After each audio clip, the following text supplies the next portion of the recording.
we're back, and our guests for this segment are Mike Homan, Stephanie Cameron, Hannibal Johnson, President-elect of the Rotary Club of Tulsa. Folks, it's good to have you all here. It's great to be here. I feel like Rotary has been around forever, but it hasn't. When did it start? So the Rotary Club of Tulsa started in 1915, actually. So we've been around for 102 years. We were the 145th chartered club of Rotary International, which started in Chicago in about 1905. Four fellows. Yes, four fellows that met. Paul Harris started it. He had a dream. He wanted to meet some compadres, if you will, and he was new to the Chicago area. He was an attorney and wanted to reach out, and so found three friends, and they started meeting. And the term Rotary comes from the fact that they used to rotate where their meetings were at each other's office. That's intriguing. You said he's an attorney and he had four friends. Exactly. Don't get offended, Hannibal. Hannibal's an attorney. I resemble that remark. Boom. All right. Stephanie, you represent a growing segment of the group, don't you?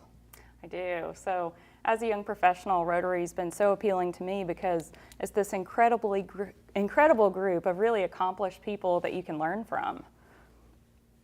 I will take that one further. Until what, 58? There were no women in Rotary. Now we have women, but since 58, I believe, the ranks have been swelling. And I think, you're looking at an organization of 1.9 million, and now women are up to, 22,000 members worldwide and growing. You see a bright future for them? I do. I think, Rotary is a group that's doing so many great things around the community and internationally. That's appealing to a lot of women. Hannibal, you are, of all people, now it just clicked who I'm talking to. You've got your finger in so many pies. I thought at first, I knew you from somewhere, and then when you mentioned the Greenwood Cultural Center, the neurons started a fire. You're an attorney, author, lecturer. I mean, you're a jack of so many trades. And what do you bring to the table with Rotary, and what do you get out of it? Well, Rotary is really a great opportunity to network with folks in the community. And so we are a community service organization above all else.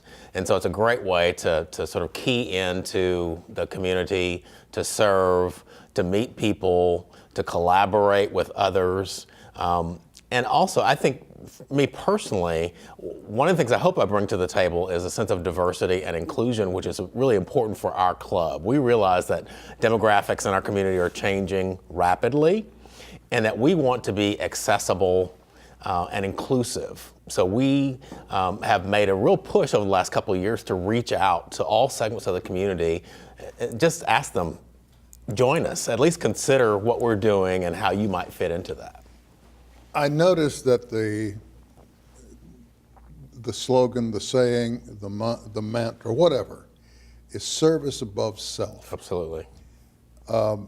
Consequently, it's very easy to plug a member of the organization worldwide into virtually any problem. What essentially are the problems that the organization looks at? Give us an idea of how you might be involved in them. So the biggest issue that Rotary is facing right now is the eradication of polio. We've been involved in this since 1985 and have generated hundreds of millions of dollars into it, and we are working now with the Bill and Melinda Gates Foundation to eradicate that. And year to date, there have been only 16 cases in 2 different countries in the world, so we're literally that close, but it is going to take hundreds of millions of dollars to truly eradicate it. And that's an effort that was started by Rotary International. That's not a little accomplishment either. It is a rather large one because considering the underdevelopment of so many of the countries, how hard it is to get the vaccine to them, then to get them to take it. Right.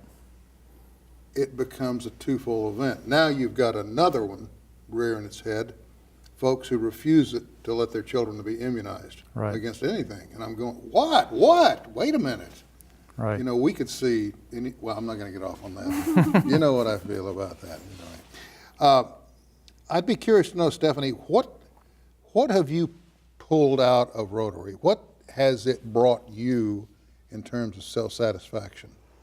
And I don't mean grins and giggles and a good meal. What have you walked away with? I think my generation, wants to be part of a bigger picture, and Rotary provides that international connection, that international network.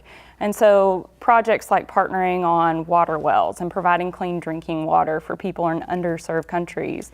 And then also on the local level, some of the first volunteer opportunities I engaged in had to do with education and helping our local schools and students. Well, I'm glad you brought that up, because one of the things I'm curious about, I know education is, supporting education is a goal of Rotary. How do you help education in Oklahoma, or anywhere for that matter?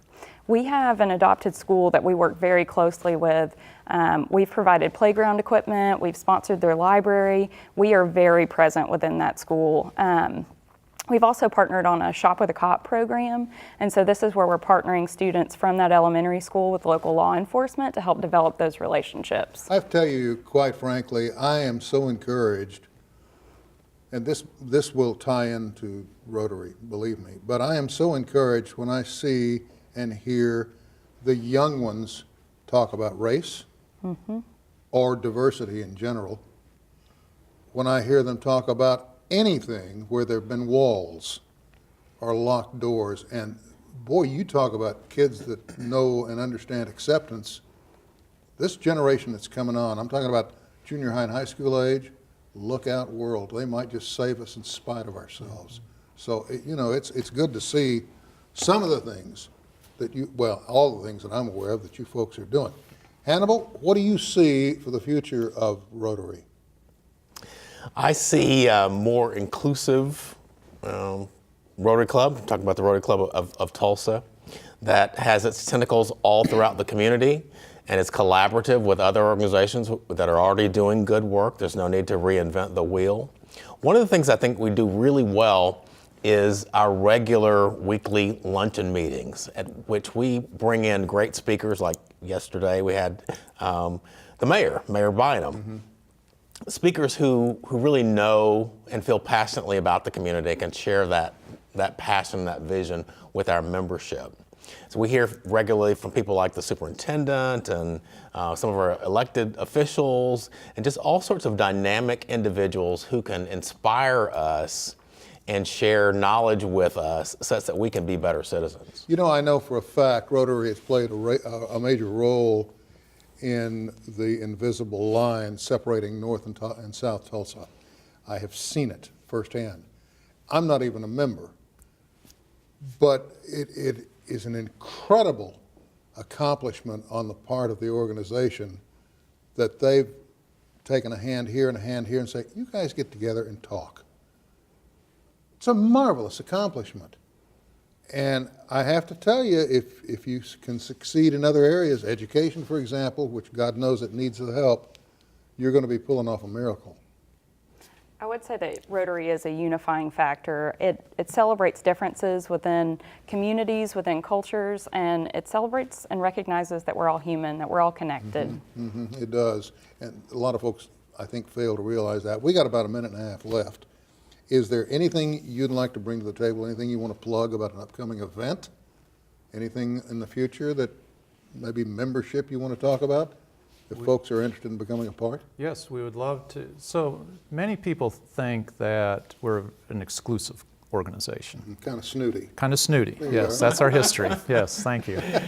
But as Hannibal pointed out, we're open to anyone. If anyone wants to come to a meeting, they can contact our office. We have an office, or contact one of us. And we'd love to have someone as a guest. We usually assign a sponsor to them to help them get into our organization. We have over 370 members. It is a big organization.